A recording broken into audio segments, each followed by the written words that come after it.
Vous êtes sur la DRTV internationale et vous avez bien raison de nous choisir pour vous informer. Mesdames et messieurs, bonsoir et soyez les bienvenus sur le plateau de Sport 45. Très bonne nouvelle pour le football congolais avec la délivrance du document tant attendu par le peuple sportif congolais.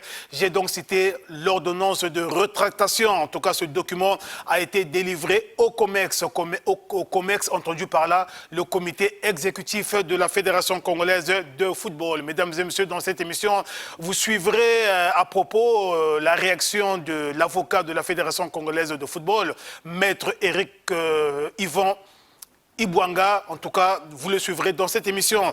Et puis, Antoine Mokobo a été réélu à la tête de la Ligue départementale de tennis de Brazzaville pour un mandat de 2 ans. Mesdames et messieurs, à la fin de cette émission, en tout cas, nous parlerons de l'ancienne internationale des Diables Rouges Yaoundé 72, Minga Noël Dipépé, qui a été inhumé le mardi 13 mai au cimetière Bouka. Dans cette émission, vous suivrez quelques témoignages que nous avons glanés ça et là, aussi bien du côté de Pointe-Noire qu'ici, à Brazzaville. En tout cas, à Pointe-Noire, c'était avec ses anciens coéquipiers. J'ai donc cité Poitiers Hidalgo. Et ici, à Brazzaville, avec également l'un de ses coéquipiers à l'époque de Diable Rouge Yaoundé 72. J'ai donc cité Baramoula Mbemba Jonas Tostao. Voilà donc pour la vitrine de Sport 45 de ce soir. Eh bien, les inconditionnels invités, ils sont là. Serge Désiré Kouboulokana. Bonsoir Serge. Bonsoir. Bonsoir Bello Kisekila. Bonsoir Donald.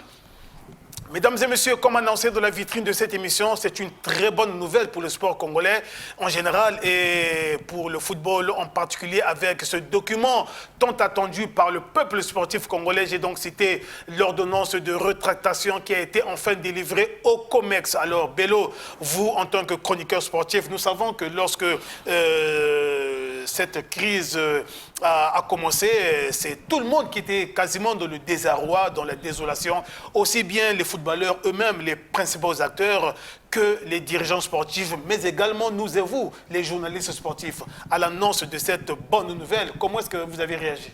Ouais, je pense que c'est d'abord une très très bonne nouvelle, vraiment bouffée d'oxygène pour le football congolais en général, parce que on a connu près de 8 mois de crise.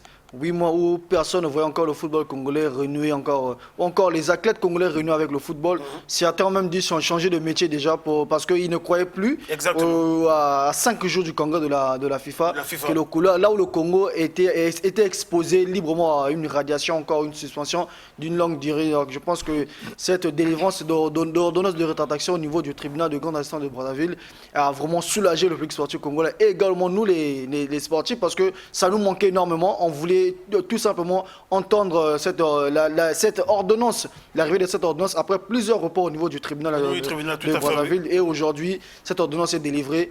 Grâce à Dieu, aujourd'hui, je peux dire que le football congolais peut au moins respirer en attendant la levée provisoire de cette suspension qui gagne encore au niveau de la FIFA. Comme qui dirait, une seconde avant la mort, l'homme vit encore. Donc, tant que l'arbitre n'a pas encore sifflé la fin du match, même à la dernière seconde, un but peut arriver. Exactement. Comme je l'ai dit toujours, nous sommes des bantous, Donald. Peu importe le moment et le temps, il y aura toujours une solution. Aujourd'hui, la solution est devant nous. Nous courons maintenant derrière la montre, car c'est notre dernière carte. C'est à nous de confirmer à la FIFA que non, tout est remis à l'ordre, parce que ça fait partie des conditions exigées par la FIFA. Exactement. Pour sine qua non. Pour la levée des sanctions, remettre les clés de la fédération à la FECOFOOT, remettre les bénéficiaires des comptes FIFA for le fonds qui permet au développement du football à la FECOFOOT. Jusqu'à présent, au moment où nous parlons, tout est remis à l'ordre. Donc c'est au secrétaire de la FECOFOOT d'écrire maintenant au secrétaire de la FIFA pour dire que non, nous sommes en possession de tout ce que vous avez demandé et le Congo peut respirer en attendant la décision finale de la FIFA. Alors Serge Désiré Kouboulokana, en pareille circonstance, c'est le football congolais qui gagne. Oui, évidemment, c'est une nouvelle qui plonge tous les sportifs congolais vraiment dans une joie immense, parce que c'est un feuilleton qui a longtemps duré pendant des mois et personne ne s'attendait que cela devait arriver de sitôt. Mais aujourd'hui, on est tous dans la joie d'apprendre une telle nouvelle qui a été vraiment difficile pour le monde du football congolais parce qu'avec ce qui a eu à se passer pendant les mois écoulés, on a vu très bien comment ce que les jeunes, surtout les U17, les U20, ont quasiment perdu, ils ont perdu totalement leur place parce qu'aujourd'hui, un joueur qui devait évoluer pour les U17, aujourd'hui c'est fini. Et celui qui devait évoluer avec les U20, c'est fini. Donc certes que c'est un mal qui a vraiment touché le football congolais, mais aujourd'hui nous sommes tous dans la joie d'apprendre une telle nouvelle et on sait très bien, avec le temps, les choses rentreront dans l'ordre parce que là, on attend seulement la confirmation finale au niveau de la FIFA. Mesdames et messieurs, le stade Alphonse Massamba Déba et pourquoi pas aussi d'autres stades du pays peuvent désormais vibrer au rythme d'une ambiance folle, d'une ambiance indescriptible. En tout cas, à l'annonce de cette nouvelle, mesdames et messieurs, le service des sports de DRTV a produit un papier d'analyse pour dire bien évidemment son mécontentement par rapport à cette très bonne nouvelle. Suivez. Avance, petit.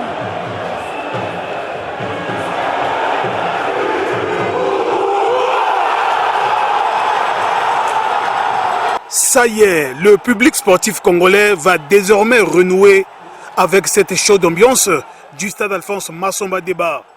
À quelques jours peut-être de la suspension définitive du Congo par la FIFA, le comité exécutif de la Fédération congolaise de football vient d'être rétabli dans ses droits avec l'octroi tant attendu de l'ordonnance de rétractation par le tribunal de grande instance de Brazzaville, selon bien évidemment Maître Yvon Fabrice Ibouanga, avocat de la FECOFOOT, qui a annoncé vendredi 9 mai cette bonne nouvelle pour le football congolais, mais surtout pour la jeunesse qui se voyait déjà abandonner et changer de métier en raison du manque de perspectives et de compétition internationale.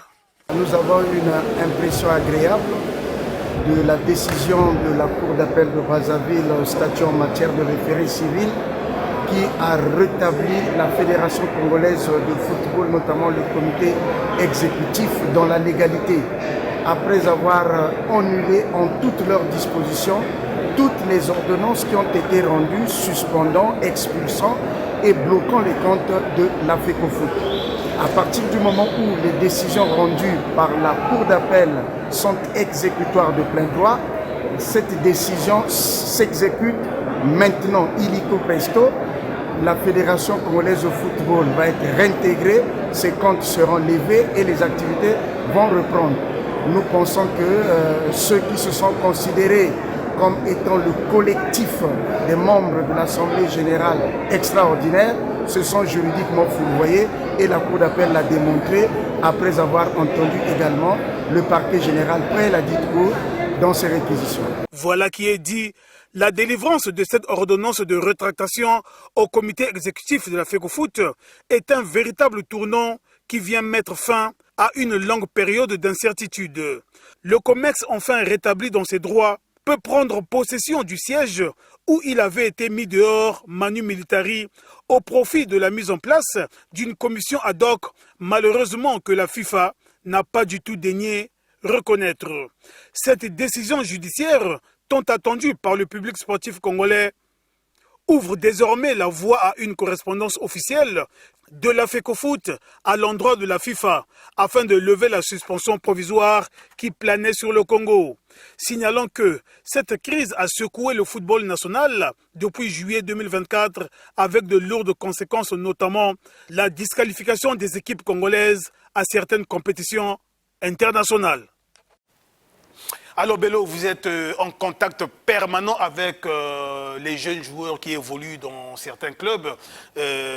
Avez-vous eu leur réaction à l'annonce de cette très bonne nouvelle? Ouais, c'est vraiment un ouf de soulagement pour les joueurs. Parce qu'on les voit déjà changer de métier. Nombreux ont changé de métier, nombreux font le taxi-moto, nombreux sont devenus des chauffeurs de bus, nombreux sont devenus des contrôleurs, nombreux vendent maintenant du pain dans les marchés. Je pense que cela doit interpeller nos dirigeants parce que le football, c'est vraiment l'union de ces jeunes parce que les jeunes se retrouvent. Le football nourrissait beaucoup de familles, mais perdre 8 mois, mettre 8 mois des jeunes volontairement au chômage, je pense que ça doit interpeller nos dirigeants parce qu'aujourd'hui, voyez-vous comment ces jeunes sont très heureux aujourd'hui. Nombreux ont repris même le footing sur les grandes avenues. Oui, ils se disent que non, il n'est plus temps d'attendre puisque l'ordonnance est déjà délivrée. La balle est dans le camp de la FECOFOOT qui va peut-être lancer les activités les mois ou encore les semaines à venir. Mais pour l'instant, pour eux, c'est un ouf de soulagement déjà. Voilà, ce document tant attendu, appelé la grosse, hein, c'est l'ordonnance de rétractation. Voilà, merci donc Mr. Sheridan du côté de la régie. Alors voilà, Mr. Bello, ce document tant attendu, alors donc c'est le document que la FIFA attend pour définitivement lever la sanction qui planait sur le Congo. Oui, moi je pense qu'on doit aussi rappeler aux Congolais que la délivrance de cette ordonnance de rétractation qui est, comme on l'appelle, grosse, c'est la victoire des sportifs. Ce n'est pas la victoire du COMEX, encore de son président Jean-Guy Blaise Mayolas, c'est la victoire du football congolais et de la FIFA. Parce que le football est régi des textes et des lois. FIFA à travers ces textes, la FIFA a exigé pour la lever les sanctions. Il fallait cette ordonnance et aujourd'hui le Congo ce sont les textes a respecté. C'est les textes. On n'a pas le choix. Parce que nombreux penseront que c'est la victoire d'un camp par rapport à l'autre. Mais non, moi je dirais que c'est la victoire du football. Le football a triomphé, le football doit triompher. Et le football, c'est la jeunesse. Lorsqu'on parle de football au Congo, on voit la jeunesse. Donc c'est la jeunesse qui vient de remporter cette bataille face aux querelles internes qui a paralysé le football congolais, qui a écarté le football congolais de plusieurs mois. Et on a perdu des compétitions, on a perdu des jeunes, il y a des pépites qu'on devait découvrir, on doit les oublier, qui ont peut-être changé de métier actuellement, qui ne vont plus revenir au football, ça il faut l'avouer. Et dernièrement j'ai échangé avec un ancien footballeur qui a un fils qui évolue du côté de l'OGC Nice, qui a juré que mon fils ne va plus jouer pour le Congo. Oui, plus que son fils a honoré la nation avec le U17, avec le U20, son fils est titulaire du côté de l'OGC Nice avec le U20, qui prétendait peut-être faire partie de l'équipe U20 de qualifier à la dernière Coupe d'Afrique des Nations, qui a été éliminée à la dernière minute. Il a juré que non, il y a un désordre énorme au niveau du Congo. Je ne peux plus tolérer mon fils jouer pour l'équipe nationale. Ça, c'est avant que le tout ne rentre dans l'ordre. Avant que tout rentre dans l'ordre, voilà. Parce qu'il avait compris, il n'y avait pas cette volonté de régler les choses à l'amiable. Attends, puisqu'on a attendu 4 jours avant le congrès de la FIFA pour donner cette ordonnance, ça doit aussi nous interpeller. Donc vous voyez, comprendre que non, le football permet pas seulement aux jeunes de vivre, mais le football, c'est vraiment une passion pour certains. Pour certains jeunes joueurs et pour nous également, parce que le football, c'est le sport roi, tous nous le connaissons. Alors, Serge Désiré Kouboulokana, lorsque nous avons appris que l'ordonnance est mise à la disposition du COMEX, c'était comme imaginaire pour certains parce que le document n'était pas visible. Maintenant que nous avons ce document appelé communément grosse, je pense que ce n'est plus un mythe, mais c'est plutôt une réalité. Tout à fait. Cette délivrance de l'ordonnance surgit comme un coup de tonnerre dans le football congolais parce que plusieurs personnes s'attendaient seulement à ce document qui a longtemps duré après plusieurs reports au niveau de la justice. Mais enfin, aujourd'hui, l'ordonnance tombe finalement et cela réjouit plusieurs acteurs du football congolais. On espère bien que dans les jours à venir, les choses rentreront dans l'ordre tel que les gens le souhaitent parce qu'on a longtemps duré sans pourtant voir le cuirant rouler sur nos pelouses. Donc on espère bien que d'ici les semaines à venir, voire des mois, ils vont trouver un champ d'entente pour pouvoir reprendre les activités comme cela était dans le passé. Alors Bello, ça serait une si bonne nouvelle devrait être matérialisée. Et donc le COMEX, par l'entremise de son président Jean-Guy Blaise Mayolas, devrait logiquement aller présenter ce document du côté du Paraguay où se tiendra dans quelques jours, plus précisément le jeudi prochain, le congrès de la FIFA. Mais malheureusement, depuis hier, nous apprenons que le président Jean-Guy Blaise Mayolas et son secrétaire général n'ont pas pu prendre l'avion.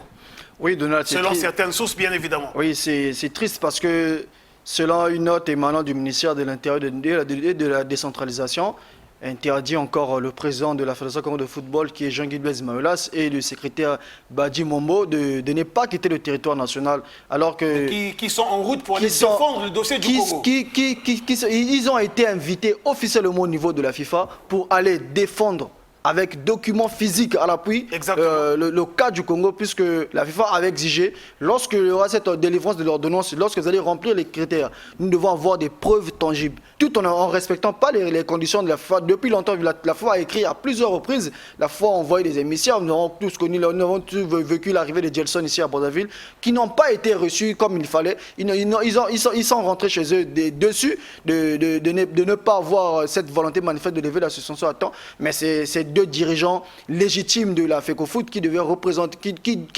représenter le Congo au prochain congrès du côté de Paraguay, inviter officiellement la FIFA. Malheureusement, ils ont été interdits. Je pense que là, il y a une volonté politique ou encore administrative qui cherche à saboter les efforts de normalisation pour le retour à normal du football congolais. Mais nous ne sommes pas là, puisque tout est revenu à l'ordre. Je pense que les dirigeants aussi, nos autorités doivent penser à ça, parce qu'ils ne vont pas pour défendre les intérêts de la FECOFOOT ou encore du COMEX, ils vont pour défendre l'intérêt du football et de la jeunesse congolaise. Je pense qu'on va prendre ça dans le cadre d'un petit couac administratif et que le tout va rentrer dans l'ordre et que le président Jean-Guy Blaise Mayolas et son secrétaire général vont bel et bien prendre l'avion pour aller défendre le dossier du Congo du côté du Paraguay, où va donc s'ouvrir la 76e édition, le 76e congrès de la FIFA.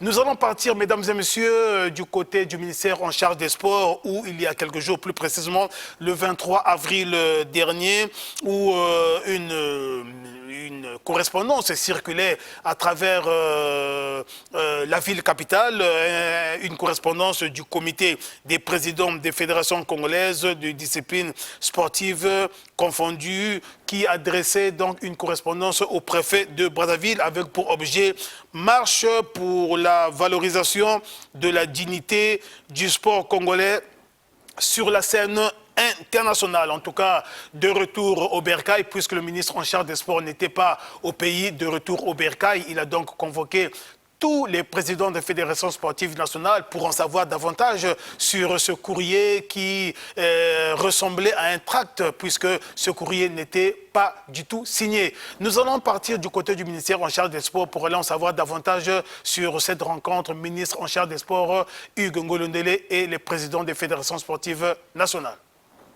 Face aux différents présidents des fédérations sportives nationales, au nombre desquels Fabrice Makaya Matev de la Fédération congolaise de basketball, Médard Kossa, représentant le comité exécutif de la Fédération congolaise de football, le ministre en charge des sports sans détour a échangé avec ces derniers sur la prétendue lettre du 23 avril 2025 d'un comité de présidents des fédérations.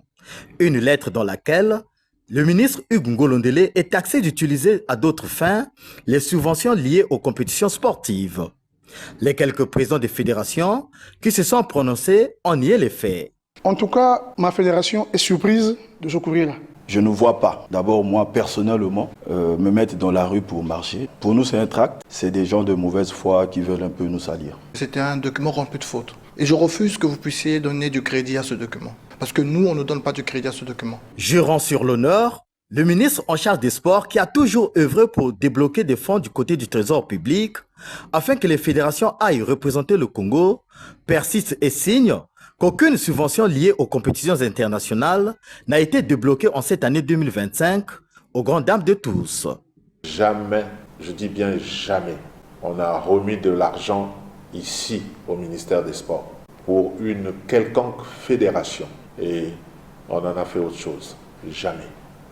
Et je mets quiconque au défi d'aller fouiller, d'aller chercher. Ah oui, on avait donné tant pour telle fédération et le ministre n'a pas donné.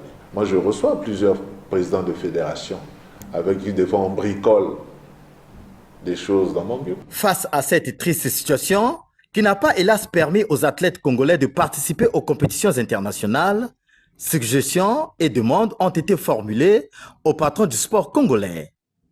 Monsieur le ministre, vraiment nous sollicitons votre appui sur le problème des passeports. C'est un casse-tête. Pas seulement pour le judo, je pense que pour tout le monde.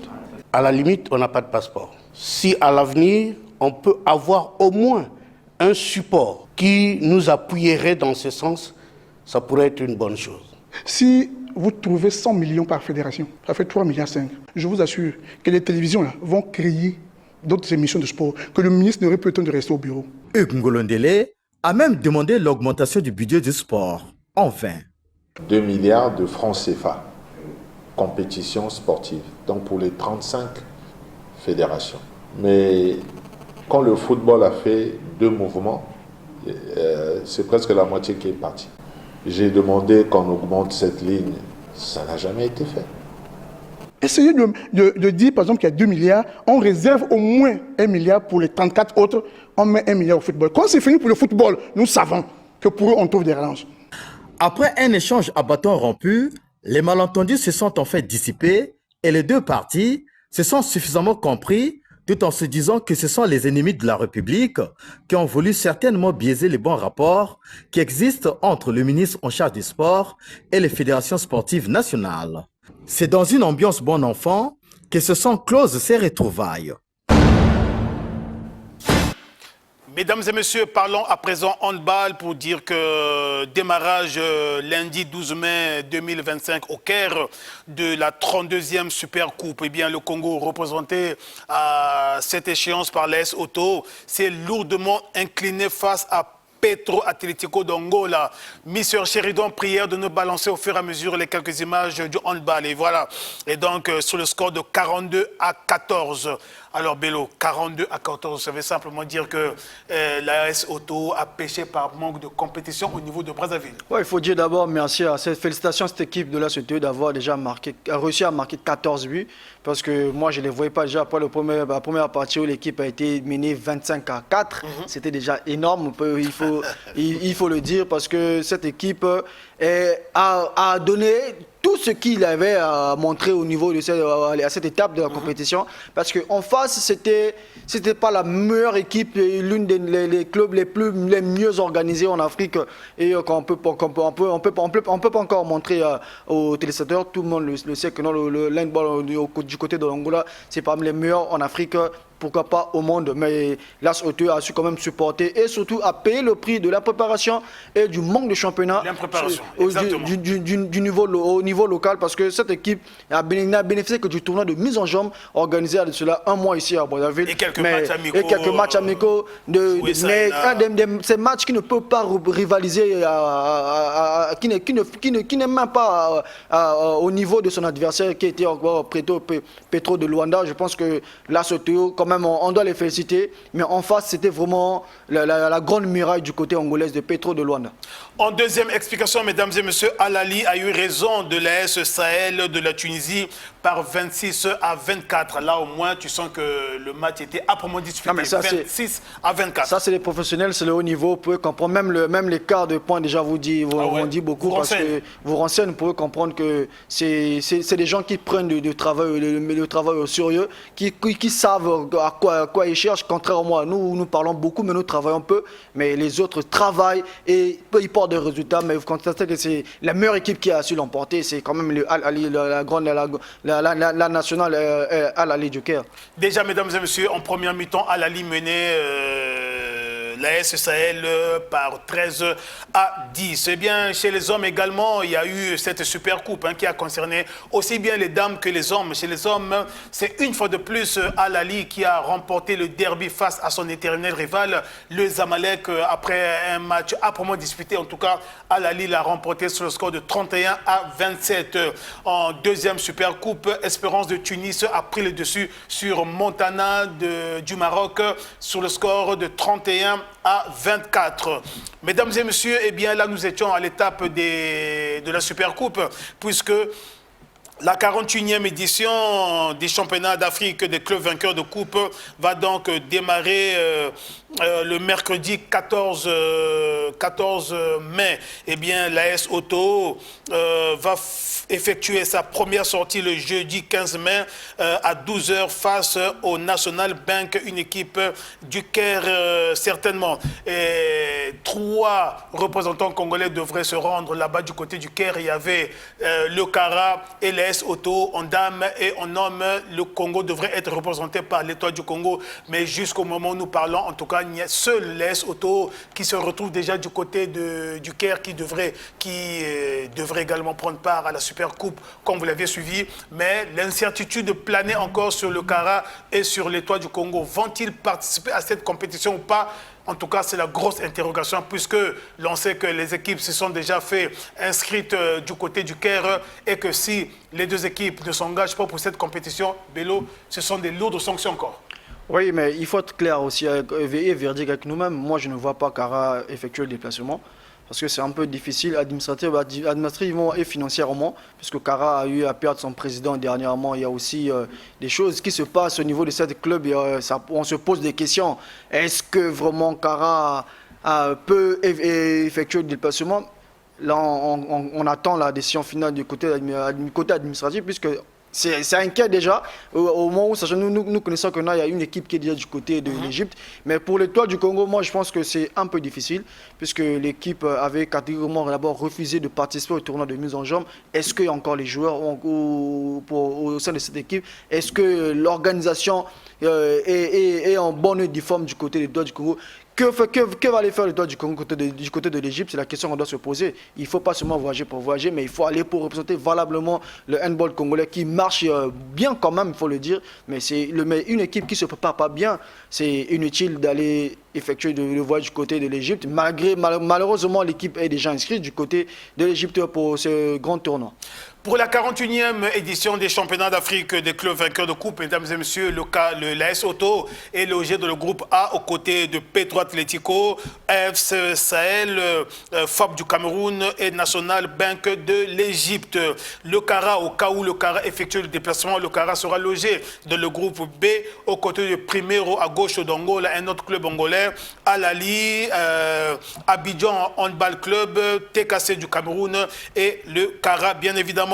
L'Étoile du Congo, au cas où les Stéliens effectuent le déplacement du Caire, eh bien l'Étoile du Congo sera logé dans le groupe B avec Espérance de Tunis, Al Ahly d'Égypte, Red Star du Cameroun, France du Cameroun et Phare du Maroc. Dans l'autre groupe. Dans l'autre groupe, par contre, dans le groupe A, on retrouve le Zamalek d'Égypte, Montana du Maroc, Wydad du Maroc, FAB du Cameroun, Al Ahly du Liban et GSK de la République démocratique du Congo.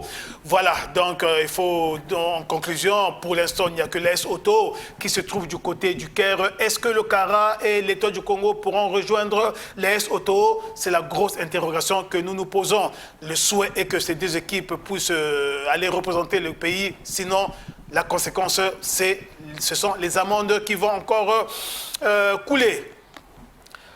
Nous changeons de discipline, parlons à présent de tennis pour dire que la Ligue départementale de tennis a tenu son assemblée générale élective. En tout cas, Antoine Mokobo a été réélu pour un mandat de 2 ans. Voilà le bureau. Le bureau est là. Le bureau est là, félicité par la représentante du directeur général, du directeur départemental des sports. Voilà, le bureau est donc composé du président Antoine Mokobo, premier vice-président Kombo Ledoua, deuxième vice-président Evans Kamessa, troisième vice-président Bieto Miafuntila, secrétaire général Maxime Bongo, secrétaire général adjoint Melissa Osetumba, trésorière générale Marie Bossoma Itambala. Comme membres, 2 membres, Pierre Ekou Touba et David Okese. Comme commissariat au compte, premier commissaire Ampa Branik, deuxième commissaire Kwando Fiston. Voilà, le bureau de la Ligue départementale de tennis de Brazzaville. Eh bien, mesdames et messieurs, il a dévoilé sa feuille de route. Lui, c'est le président réélu à la tête de cette Ligue, Antoine Mokobo. Je vous en prie, je vous invite plutôt de le suivre. Après avoir été renouvelé dans mes fonctions à la tête de la Ligue départementale de tennis, je tiens d'abord à exprimer ma plus sincère gratitude à vous tous, clubs, athlètes, entraîneurs, officiels, bénévoles et partenaires, pour la confiance renouvelée que vous avez accordée à ma modeste personne. Ce vote est plus qu'un honneur, c'est une mission que je reçois avec humilité, mais aussi avec détermination. Durant le mandat écoulé, nous avons travaillé ensemble pour la reconnaissance juridique de cette ligue, en posant les bases d'un tennis plus structuré, plus ouvert, plus dynamique. Mais le chemin est encore long. Cette réélection n'est pas l'aboutissement. C'est un nouveau départ. Ensemble, nous devons renforcer la formation des jeunes talents et des encadreurs, améliorer l'accès aux infrastructures de qualité, développer la visibilité de nos compétitions et surtout maintenir un esprit d'unité et de solidarité entre les acteurs. Le tennis, au-delà du sport, est une école de rigueur, de respect et d'engagement. C'est dans cet élan que je compte continuer à servir cette ligue, sans relâche avec tous. Je ne serai jamais seul dans cette tâche. Je compte sur chacun de vous. Ensemble, faisons du tennis un levier de développement, un outil d'épanouissement pour la jeunesse et une source de fierté pour Brazzaville. Je profite de cette occasion pour remercier la Fédération congolaise de tennis, suite aux efforts qu'elle ne cesse de fournir pour la bonne réussite de nos activités.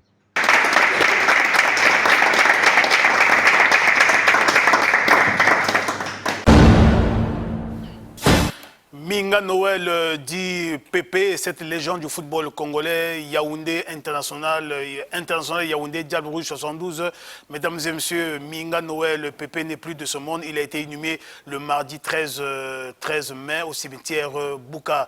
En tout cas, mesdames et messieurs, dans cette émission, je vous propose de suivre les quelques témoignages que nous avons glanés suite justement à la disparition de cette icône du football congolais.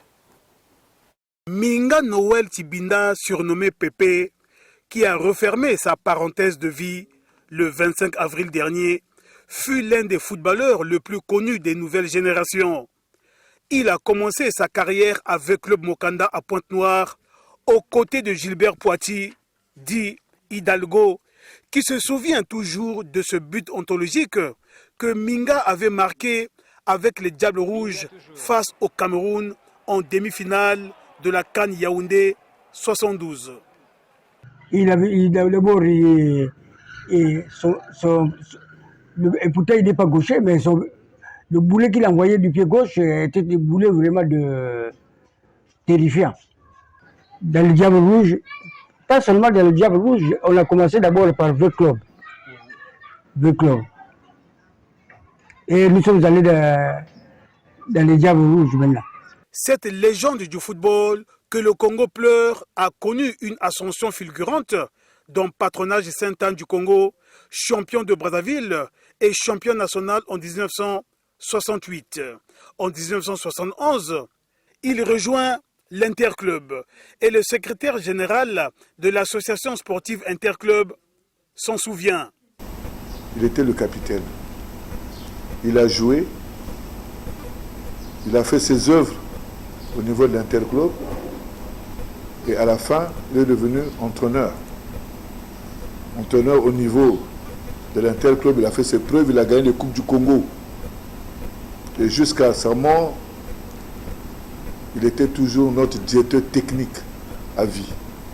Notre grand frère Minga, il est le seul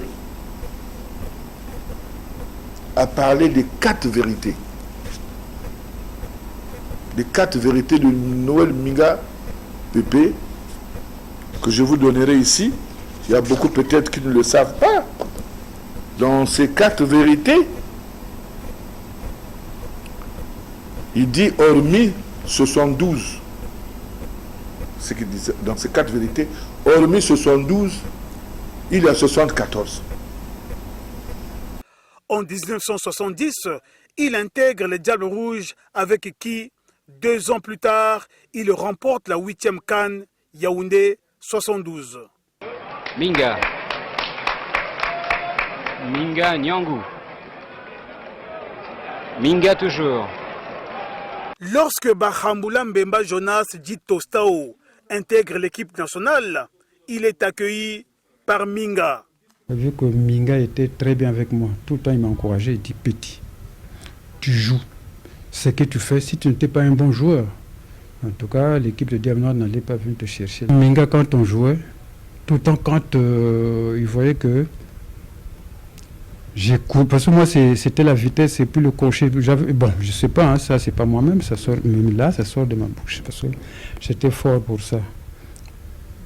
Et il me demandait, bon, petit, désolé, mon père s'en est. Donc tu veux que je te fais jouer comment? Je dis, ah, donc le défenseur là, il est un peu fort, mais il faut seulement plomber. Hein, plomber, et pour moi, je veux le battre parce que je courais beaucoup.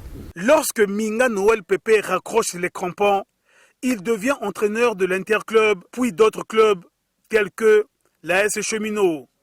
Ce champion d'Afrique Yaoundé 72 qui a conduit les Diables Rouges à la CAN Sénégal 1992, les voyant terminer quart finaliste, a également remporté la 9e Coupe de la Confédération de la CAF en 2012 avec l'AS Léopard de Dolisie.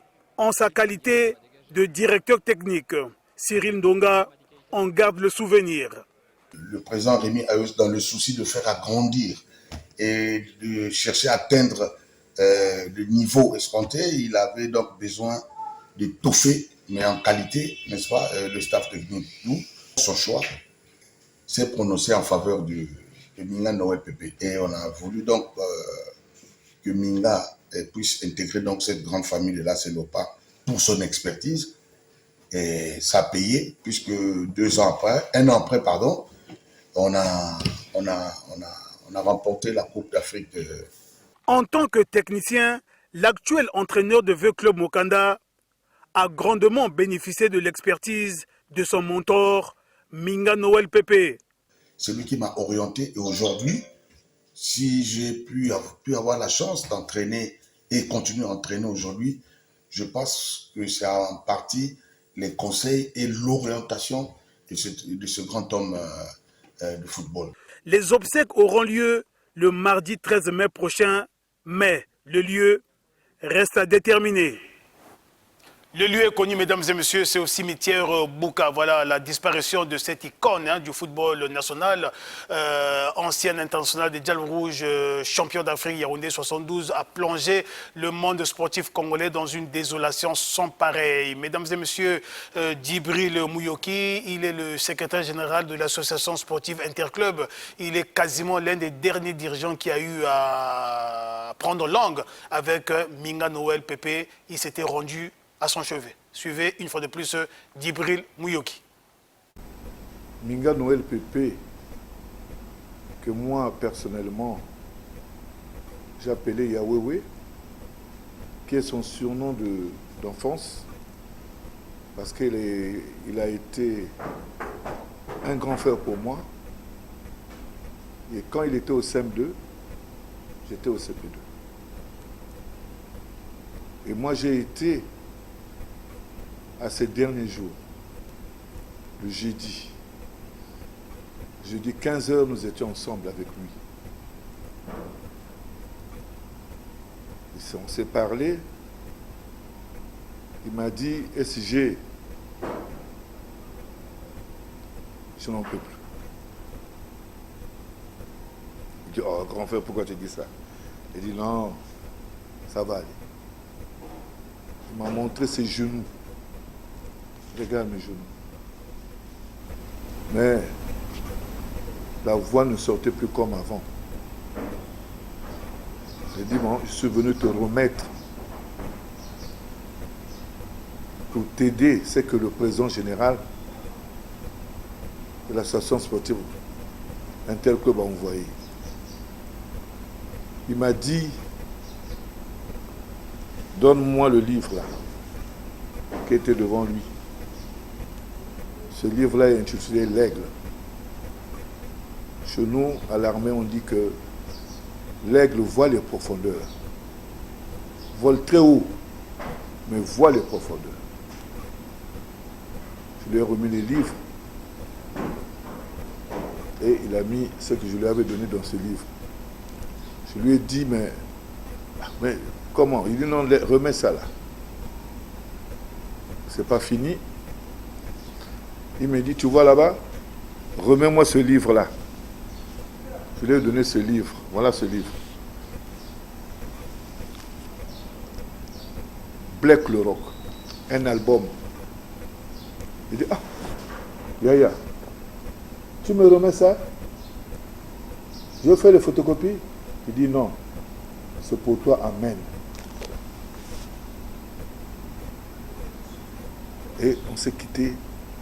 Il était 16h. Et j'ai dit, bon, je vais passer le lendemain. Et le lendemain, voilà, que nous annonçons cette nouvelle.